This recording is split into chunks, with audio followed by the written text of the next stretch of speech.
Aujourd'hui, je me suis dit que ça pourrait être sympa de vous faire un petit setup.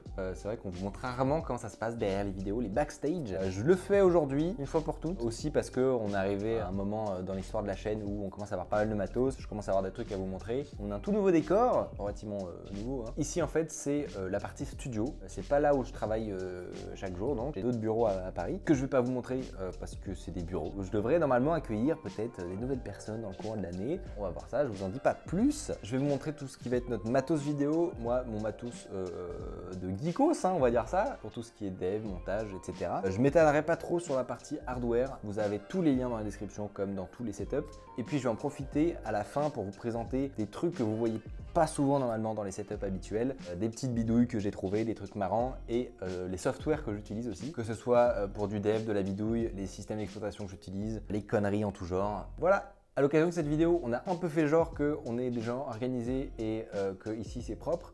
Mais en fait non, voilà. En vrai c'est toujours le bordel, il y a de la poussière, il en reste d'ailleurs. Donc ce sera pas le setup de rêve que vous pouvez voir chez d'autres youtubeurs, mais telle est la vie que nous avons choisie. Du coup, sans plus tarder, je commence avec le mobile télévisuel. Celle-là elle est belle, c'est un des quelques trucs qui est vraiment cool à avoir dans le studio. Une télé OLED LG grande. Je sais même c'est quoi la diagonale. La Xbox One, la Switch. Je suis pas un grand gamer, mais de temps en temps c'est pratique quand il y a des copains qui viennent ou des trucs comme ça. Ensuite, pour tout ce qui se trouve sous mes yeux, j'ai commencé avec la partie vidéo. On a un petit drone de chez DJI sur lequel il faut pas trop appuyer car il est cassé. Il faut que je le répare. Ensuite, deux petits action cam qui sont pas de chez GoPro parce que j'en avais besoin de plusieurs et que j'avais pas des gros besoins en termes de specs. C'est d'une marque chinoise, mais c'est pas mal du tout, ça coûte 150 balles, c'est l'équivalent d'une bonne GoPro d'il y a quelques années. Sinon, pour nous filmer, on utilise deux caméras et demie, on va dire. Le GH5 qui est notre principale bébête qu'on utilise tout le temps pour filmer tout, 99% du temps, et qui est en train de filmer actuellement cette vidéo. On a également l'A6500 de chez Sony, avec une optique de chez Zeiss qui est magnifique, qui est vraiment trop bien. À réfléchir, j'aurais peut-être pris la 7S2. Quand on a des tournages à faire dans l'obscurité et tout, ça aurait été peut-être plus intelligent. Il me reste aussi le 700D qui me servait à filmer les premières vidéos sur la chaîne. Donc voilà, c'est un petit peu sentimental.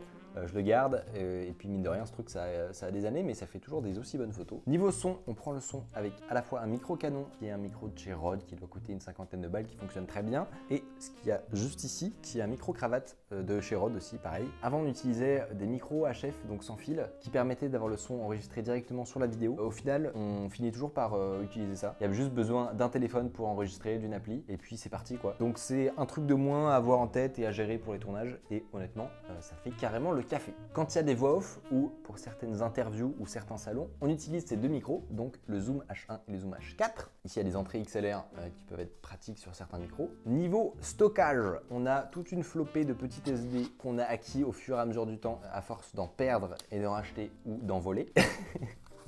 Je crois que j'en ai volé une au tatou. Si vous voulez la récupérer un jour, n'hésitez pas. Ainsi que des SSD de chez Samsung qui nous permettent de faire les backups ou carrément de faire du montage dessus. On a des débits tellement cool que c'est carrément faisable. J'en avais d'autres avant, mais ils ont lâché. Il fallait bouger le câble pour que ça finisse par fonctionner. On a tous connu ça. Donc finalement, je suis parti chez Samsung. Ça peut être parfois un petit peu plus cher, mais au moins ça marche tout le temps. Et ça, c'est cool. Niveau smartphone, j'ai le Galaxy S9.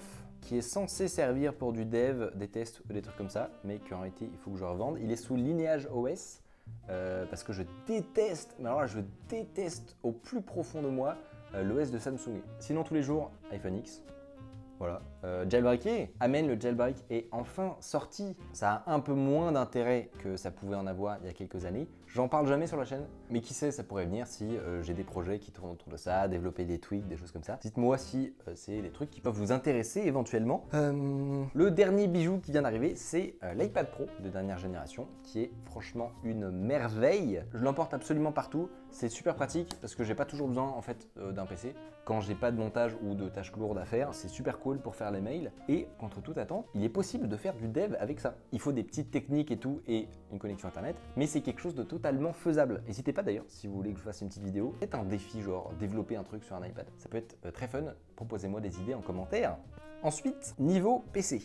Alors, il y a ce truc qui est un Lenovo Z50. C'est un truc vieux. À l'époque, je me rappelle, je l'avais acheté parce que c'était un des meilleurs PC qui permettait de faire un Hackintosh. Donc pour un prix pas trop élevé, on pouvait se retrouver avec un genre de simili Mac. Bon, Mac.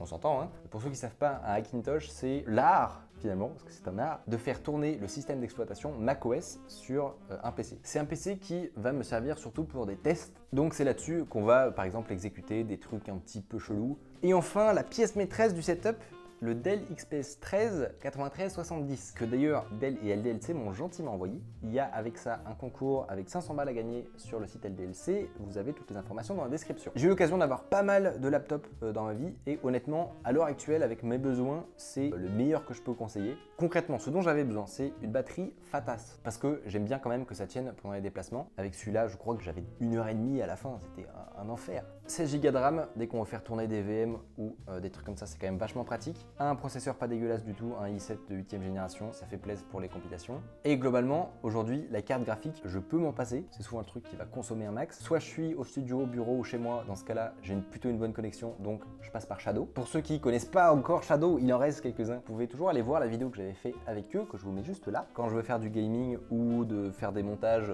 parfois il m'arrive d'en faire quand même, je lance le Shadow et puis voilà, c'est réglé. L'écran est juste magnifique. Ici, c'est un peu chelou parce que les caméras du coup sont pas en haut pour avoir du borderless. Donc ça peut faire un petit peu bizarre la vue en contre-plongée pour ceux qui font des Skype ou des trucs comme ça, chose que je ne fais jamais.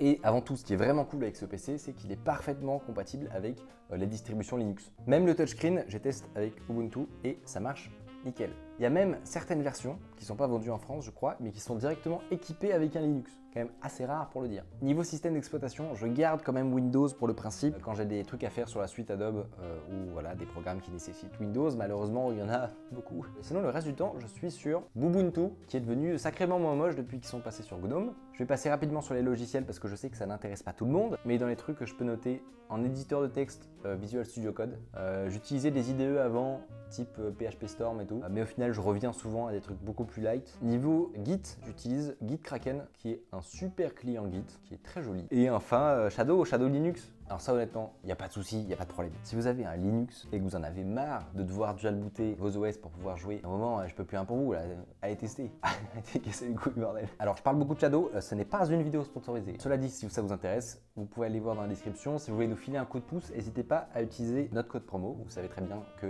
ça nous aide financièrement, à que la chaîne tourne et à financer des trucs. Shadow 12, ça vous fait moins 12 € sur le premier mois. Fin de la pub. Et enfin, on va passer à la partie qui vous intéresse le plus, les petites découvertes un petit peu sympas. Ici, Raspberry Pi 3 et le Raspberry Pi 0. Je pense que vous connaissez plus ou moins tous ce que c'est, mais en gros ce sont des micro-ordinateurs qui permettent de faire plein de projets. Ça n'a vraiment de limite que votre imagination. Je vous invite à vous renseigner dessus pour faire un serveur chez vous, un NAS potentiellement. Un NAS qu'on a d'ailleurs ici, je n'ai pas présenté, hein, mais qui nous permet voilà, de stocker tous nos fichiers, des films, des trucs comme ça. Et le Pi 0 qui est sa version miniaturisée, moins de puissance, beaucoup plus léger. La communauté Sécu est très intéressée par ces trucs-là et il y a énormément d'outils qui sont disponibles. Je vous mets quelques liens parce que je suis sympa. Ça, c'est le Node MCU qui a un Arduino compatible, qui a une petite puce Wi-Fi et Bluetooth.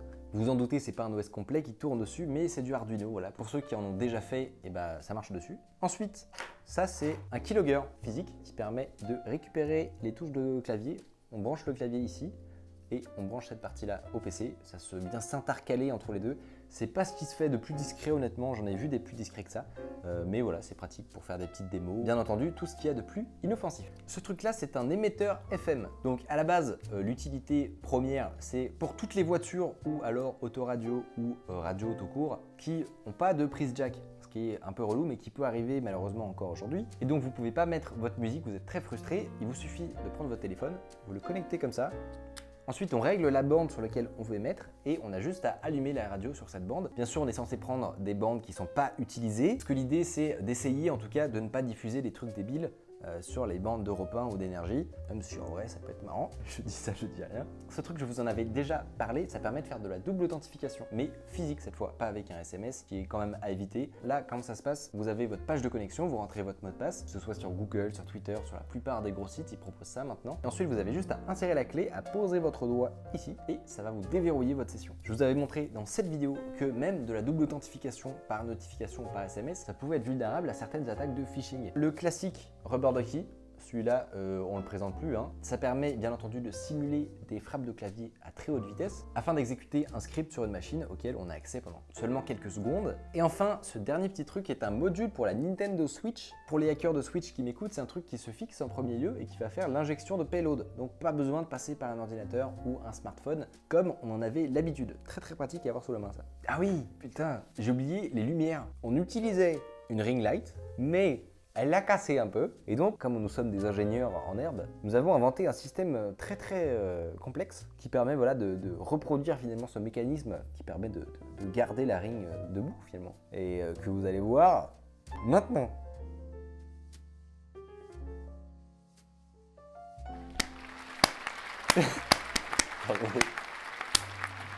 Voilà, vous savez maintenant toute la vérité. C'est vrai qu'on passe quand même beaucoup plus de temps à bosser sur le contenu de la vidéo que sur le matos, la forme, etc. Dites-nous ce que vous en pensez en tout cas. Et nous, on se dit à très bientôt. C'était Micode. Salut!